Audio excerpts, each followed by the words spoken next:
Hey, good evening. It's Thursday, October 28th. Thanks again for being here tonight. Just got one more night before I head back up to North Carolina. But look at the clouds. Just look at that. It's just magnificent. God's goodness in caring for us in this way. It's been kind of stormy here today, but now we've got these beautiful clouds. I want to continue talking about Psalm 78. This morning we talked about in the clouds. We don't want to hide the difficult things from our children and teach them to praise God in the midst of the difficult things. But we also don't want to hide from them the glorious, spectacular care of God that He gives us every day. And we do that by praise. Now, praise, again, is a word that we tend to associate with something we do in church. And you should. But that's not the root of praise. Praise means to tell God back the great things He has done and to list them off. So Psalm 78 that we looked at this morning is a perfect example of what praise is. Where Asaph, the psalmist, says, we will not hide these things from our children. We won't keep them from the next generation, from our children and the next generation. We will talk about the glorious deeds of God.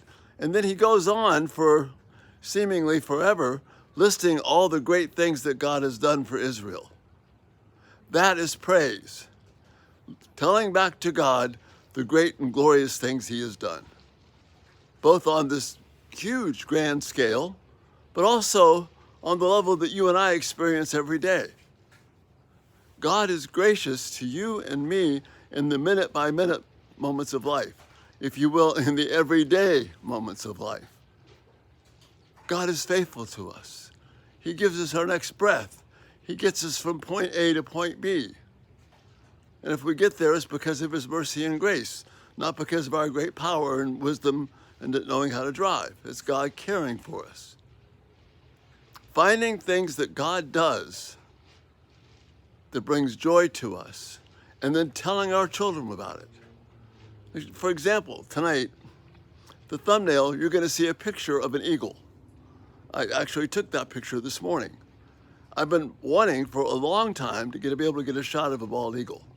Well, this morning, the Lord sent one, literally shows up at the back door of my friends. So I'm able to open the back door and with my camera, take those pictures. I'm praising God for that, of His kindness to me. I don't deserve the opportunity to take those beautiful pictures. God brought that eagle right there. And acts of mercy and kindness to show His grace, to show His love. See, if I withhold that, and I talk about, well, I just happened to be in the right position to get a good shot.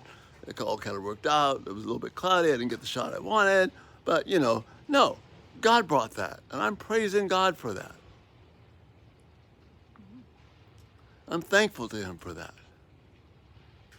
I need to be able to communicate that to my children, to the people that I know, about God's grace to me. And we have these kinds of moments all the time.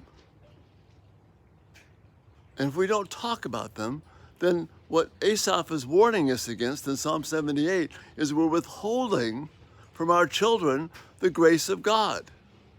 We're withholding from them what it means to praise God. So we see in Deuteronomy 6, the things of God are to be in our hearts. We're supposed to be excited about them to the point where they spill over into our lives and we impress them on the lives of our children. That's what that means. I'm walking with God. I'm seeing God blessing me, not because I'm a great person, but because He's a great God. And I see that mercy spilling over into life. Last night I played for you a clip of some beautiful music that my friend Anya made. I'm praising God for that. These clouds, I'm praising God for that. I'm praising God for friendships.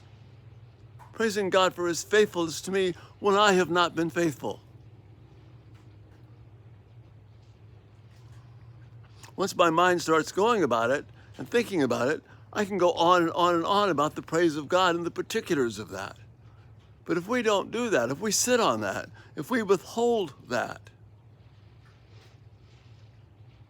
then we're robbing them of the joy of knowing God. You know, I've got some good friends that are Atlanta Braves fans. So the first night of the World Series, it's all thumbs up. Second night of the World Series, well, we'll get game 3. It's home now. God is not to be praised based upon how events of life go, but upon how his faithfulness, the fact that you can see the game, that you can enjoy things. Those are reasons to praise God. Are we overflowing with the praise of God, or are we overflowing with the drudgery of life? You see, if we're overflowing with the drudgery of life, we are robbing our children of what it means to praise, and we think then praise means something that goes on Sunday mornings exclusively. It's not. Praise is the everyday stuff of life, and that's the gift that you have to give to your children.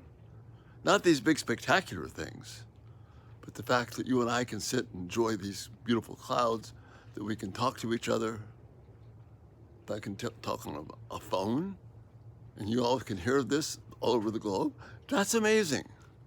That's God's faithfulness to me. Those are encouragements. These are reasons to praise God, and we didn't make them, weave them into our life. So our children and those who know us understand that the praise of God is something that is in our DNA. And that's what Psalm 78 is talking about. Let's not rob those that we know and love, our children, our spouses, our close friends. Let's not rob them of the very special praise of God. Let's make it that everyday thing where it becomes an every moment thing. That's what brings God honor. And that's the thought for the night.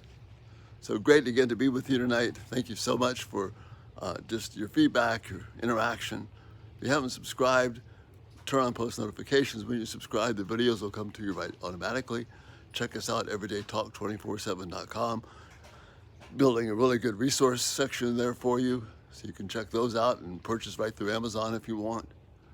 You have an opportunity to contribute to what I'm doing here. Be grateful for that. May God bless you with a heart that wants to give praise to him. And that's the thought for this night. So you have a great night. Again, Lord willing, we'll see you in the morning. Bye-bye.